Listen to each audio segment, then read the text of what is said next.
अलीगढ़ में राष्ट्रीय प्रेस दिवस पर पत्रकारिता में प्रेस काउंसिल की भूमिका विषयक भव्य संगोष्ठी उपजा के तत्वाधान में जवाहर भवन सभागार में आयोजित हुई।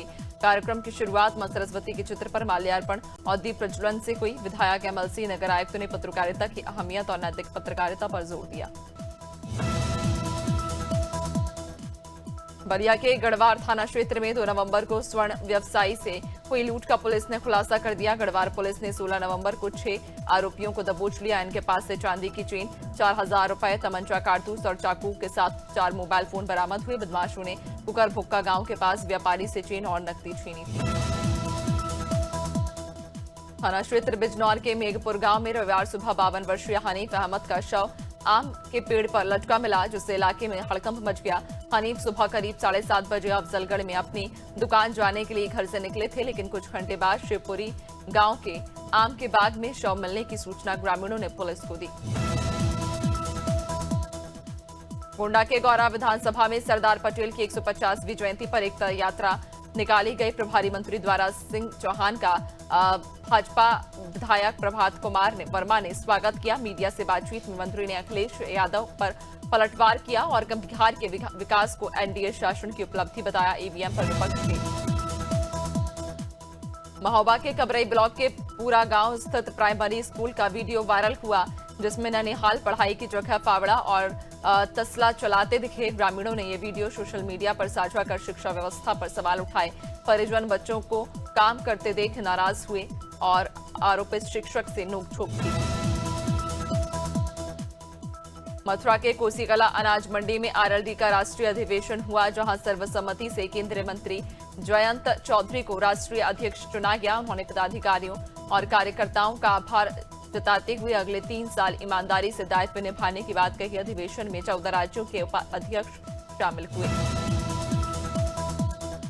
रायबरेली में पुलिस अधीक्षक के निर्देश पर चलाए जा रहे अभियान के तहत शहर कोतवाली पुलिस को बड़ी सफलता मिली।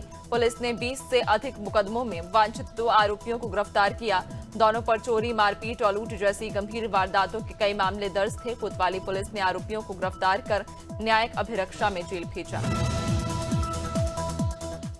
संत कबीर नगर में आयोजित 5 दिवसीय दब्बावा महोत्सव के तीसरे दिन कुश्ती प्रतियोगिता का उद्घाटन राष्ट्रीय कुश्ती महासंघ के पूर्व अध्यक्ष ब्रजभूषण चरण सिंह ने किया। उन्होंने पूर्वांचल के पहलवानों का उत्साह बढ़ाया। मीडिया से बातचीत में उन्होंने कहा कि कांग्रेस में राहुल गांधी जैसे नेता रहने तक भाजपा हर चुनाव हारी। हल्द्वानी के उजाला नगर में मांस का टुकड़ा मिलने पर देर शाम हंगामा मच गया। हिंदुवादी संगठन विरोध में पहुंच गए तो पुलिस ने भीड़ को तितर-बितर कर कुछ लोगों को हिरासत में लिया। तनाव बढ़ने पर एसडीएम सिटी मजिस्ट्रेट और एसपी सिटी क्राइम ब्रांच भारी फोर्स के साथ मौके पर पहुंचे। पुलिस सीसीटीवी खंगाल रही है।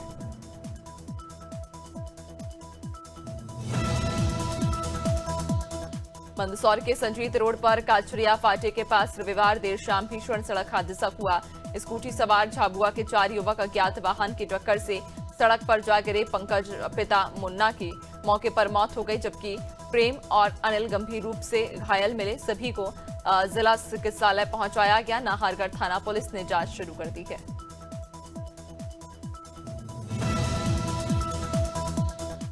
दुर्ग में लाइट इंडस्ट्रियल एरिया के स्टील उद्योग पहले से ही कम ऑर्डर और भारी प्रतिस्पर्धा की मार झेल रहे। ऐसे में भिलाई नगर निगम ने निर्यात कर वसूली को लेकर सख्त कदम उठा दिए। उद्योग संचालक कहते हैं नुकसान भी हो रहा और कर का दबाव भी बढ़ता जा रहा, लेकिन उनकी सुनने वाला कोई नहीं है।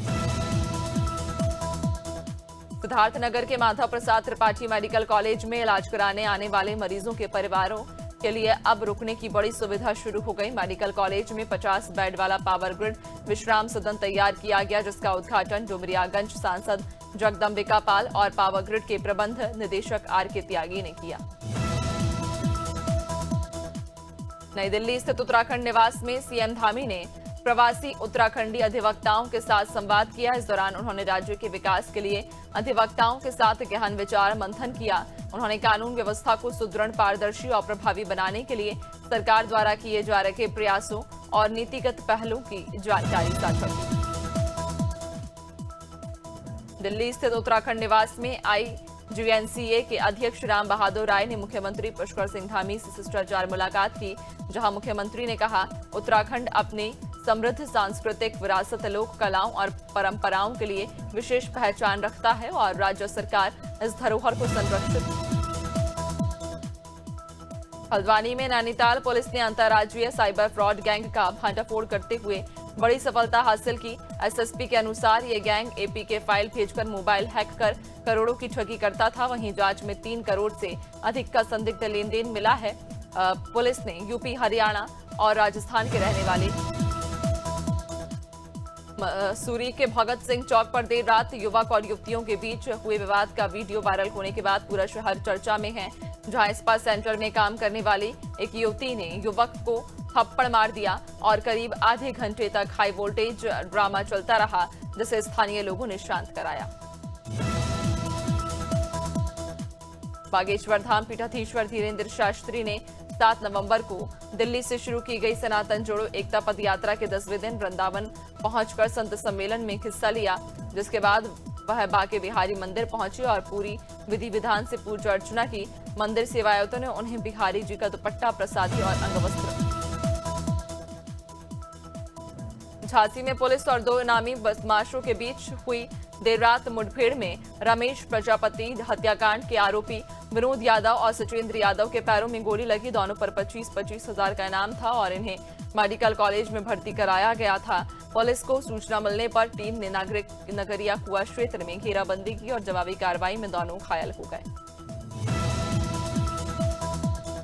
देपालपुर के मेटवाड़ा गांव में एक डीजे वाहन की ऊंचाई हाई टेंशन लाइन से टकराने पर ड्राइवर की मौत हो गई। बड़े डीजे लगाए जाने से वाहन की हाइट बढ़ जाती है, जिससे आए दिन हादसे हो रहे। शादी में चलने वाले डीजे वाहन भी अत्यधिक डेकोरेशन के कारण खतरा बढ़ा रहे। लोगों ने प्रशासन से ऐसे वाहनों पर सख्त नियम लागू करने की मांग की है।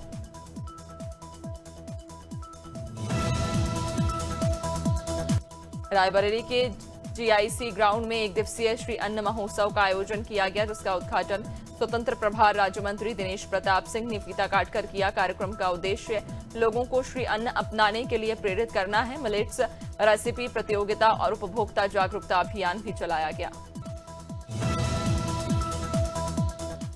संभल के गुन्नौर में सरदार पटेल की 150वीं जयंती पर 16 किलोमीटर लंबी एकता यात्रा निकाली गई, जो पूर्व विधायक अजीत कुमार राजू यादव के आवास से शुरू होकर जूनाबाई में समाप्त हुई।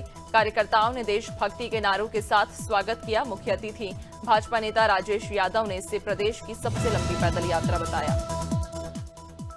सीहोर में जातिगत उत्पीड़न के मामलों में लगातार बढ़ोतरी के बीच एक दलित टेंट कारोबारी युवक से मारपीट का गंभीर मामला सामने आया। आरोपियों ने युवक को पीटने के बाद जिला अस्पताल में इलाज के दौरान उसके पिता के साथ भी मारपीट। पुलिस के सामने मारपीट की घटना का वीडियो वायरल होने पर कानून व्यवस्था पर सवाल उठ रहे हैं। बुलंदशहर के खुर्जानगर थाना क्षेत्र में बीती रात पुलिस और चोरों के बीच मुठभेड़ हो गई। इसमें 2 बदमाश गोली लगने से घायल हो गए, जबकि 2 को पुलिस ने गिरफ्तार कर लिया। इनके कब्जे से 2 मोटरसाइकिल, नकदी और अवैध तमंचा सहित असलहा बरामद हुए। ये सभी 11 अक्टूबर और 16 नवंबर को चोरी की वारदातों में शामिल थे। मथुरा के थाना मांटे क्षेत्र में 3 दिन से लापता 2 मासूमों के शव यमुना नदी में मिलने से गांव में मातम छा गया। मांट मूला गांव के भोला और प्रिंस शुक्रवार से लापता थे। ग्रामीणों ने उन्हें आखिरी बार यमुना किनारे खेलते देखा था। सोमवार सुबह नदी में दोनों के शव मिले। पुलिस ने पोस्टमार्टम के लिए भेज दिया। अंदेशा है कि खेलते खेलते। देहरादून में खेल विभाग अब युवाओं को अग्निवीर भर्ती की तैयारी कराएगा। इसके लिए खेल मंत्री रेखा आर्या ने अधिकारियों के साथ बैठक कर सभी जिलों के खेल मुख्यालयों और स्टेडियम में युवाओं के लिए एक खास जगह तय करने के निर्देश दिए। मंत्री ने कहा कि उनकी कोशिश है कि युवा स्टेडियम में नियमित अभ्यास करें और अग्निवीर की तैयारी आसानी से कर सकें। नई दिल्ली स्थित उत्तराखंड निवास में सीएम धामी ने देवप्रयाग विधानसभा क्षेत्र के मेधावी छात्रों से भारत दर्शन शैक्षिक भ्रमण कार्यक्रम के तहत मुलाकात की। साथ ही छात्रों को उत्कृष्ट प्रदर्शन के लिए बधाई दी और कहा कि अब ऐसे भ्रमण राज्य स्तर पर भी शुरू किए जा रहे। उन्होंने कहा, विद्यार्थी देश के भविष्य के कर्णधार हैं। चुनौतियां जीवन में जरूरी हैं। शेयर बाजार में मजबूती दिखी, जहां सेंसेक्स 200 अंक से ज्यादा चढ़कर 84,800 के स्तर पर खुला। निफ्टी भी 50 अंक की बढ़त के साथ 25,950 पर खुला। शुरुआत में बैंकिंग, ऑटो और एनर्जी सेक्टर के शेयरों ने बाजार को सपोर्ट दिया। विशेषज्ञों का कहना कि ग्लोबल संकेतों के स्थिर रहने और घरेलू खरीद बढ़ने से बाजार में तेजी। भारत ने रूस से क्रूड ऑयल खरीदना जारी रखते हुए अक्टूबर में 22.17 हजार करोड़ रुपए का आयात किया, जिससे वह रूसी तेल का दुनिया का सबसे दूसरा बड़ा खरीदार बन गया। अमेरिकी राष्ट्रपति डोनाल्ड ट्रंप की लगातार आपत्तियों के बावजूद भारत ने अपनी एनर्जी जरूरतों को प्राथमिकता दी। CREA की रिपोर्ट के अनुसार भारतीय कंपनियों की कैश स्थिति और मुनाफा मजबूत बने रहने के बीच RBI गवर्नर संजय मल्होत्रा ने कहा कि देश की ग्रोथ रफ्तार आगे भी जारी रखेगी। उन्होंने बताया कि अमेरिकी टैरिफ का भारत पर असर बेहद मामूली होगा और क्रिप्टो को औपचारिक मान्यता देने का फिलहाल कोई प्रस्ताव नहीं है।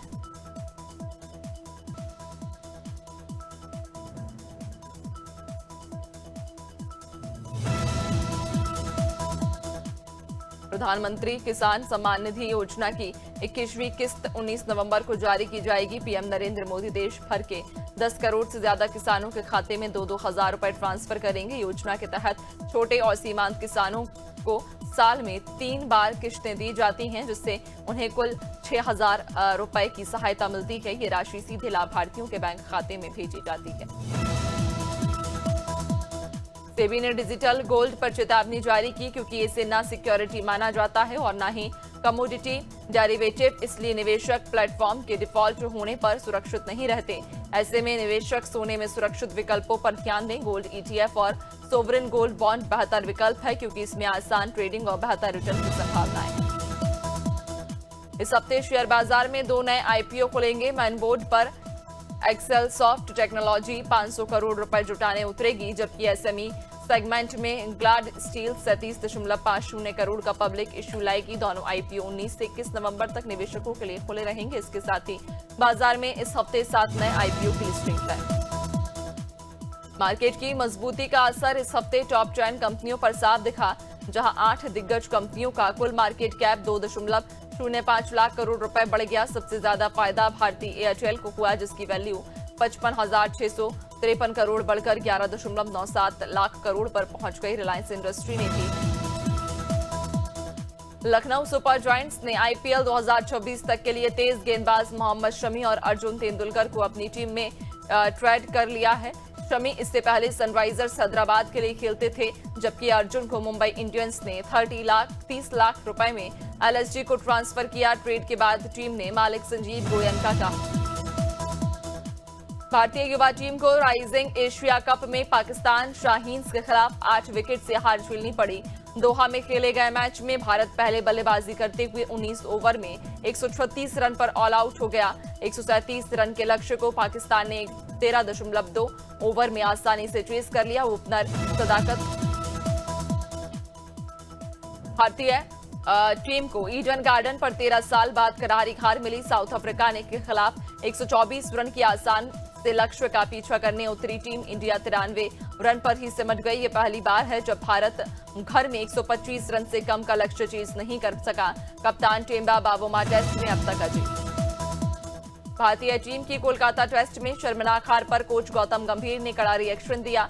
उन्होंने कहा 124 रन का लक्ष्य किसी भी टेस्ट टीम के लिए चेस करना मुश्किल नहीं होना चाहिए था, लेकिन बल्लेबाजों ने उम्मीद के मुताबिक प्रदर्शन नहीं किया। 15 साल बाद भारतीय जमीन पर दक्षिण अफ्रीका ने टेस्ट जीता।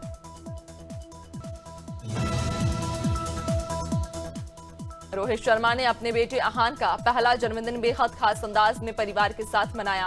पत्नी रितिका और बेटी समायरा के साथ रोमांटिक और कैंडिड पलों की तस्वीरें शेयर कर रोहित ने फैंस को भी सेलिब्रेशन का हिस्सा बनाया। आहान 15 नवंबर 2024 को पैदा हुआ था और रोहित ने उसके चेहरे की को प्राइवेसी के लिए नहीं दिखाया।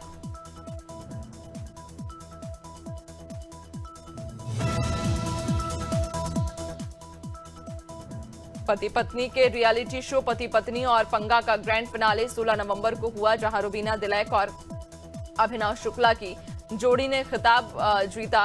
दोनों को सर्वगुण संपन्न जोड़ी का टाइटल और लड्डुओं की डिजाइन वाली ट्रॉफी मिली। पूरे सीजन में कपल की बेहतरीन केमिस्ट्री और शानदार टीम वर्क देखने को मिला।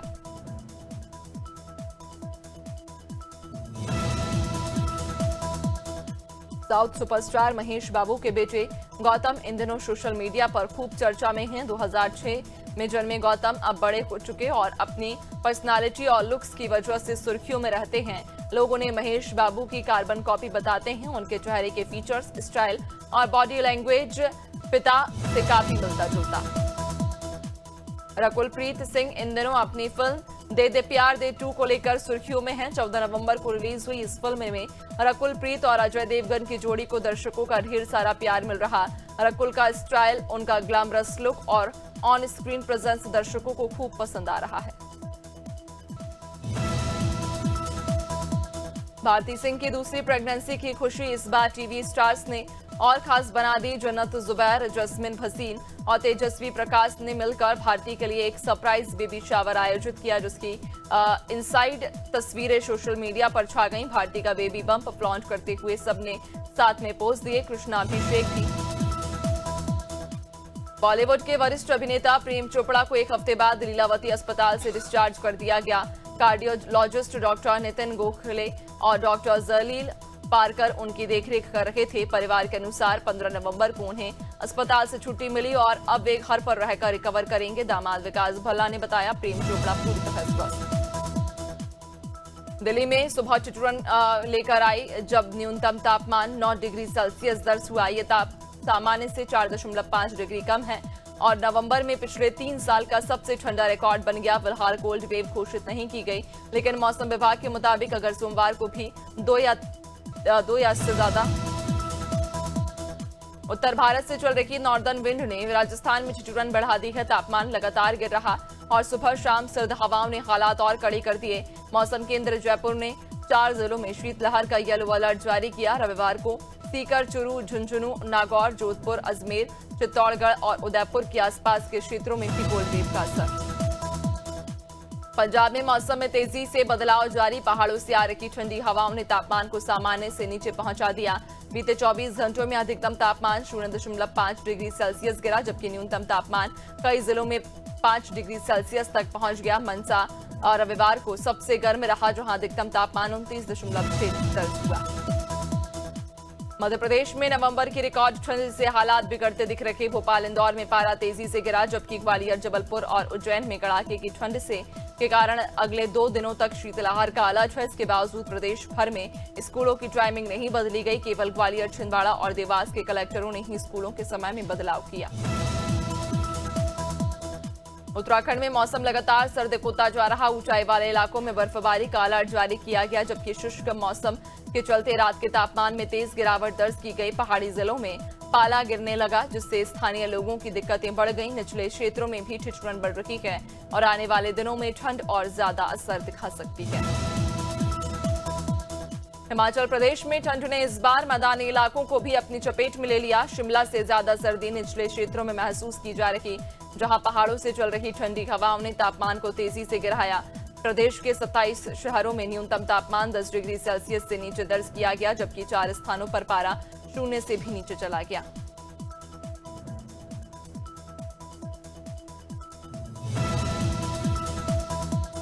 हरियाणा में सर्दी अब पूरी तरह असर दिखाने लगी। रात का पारा सामान्य से 3.8 डिग्री नीचे रिकॉर्ड किया गया, जिससे ठिठुरन और बढ़ गई।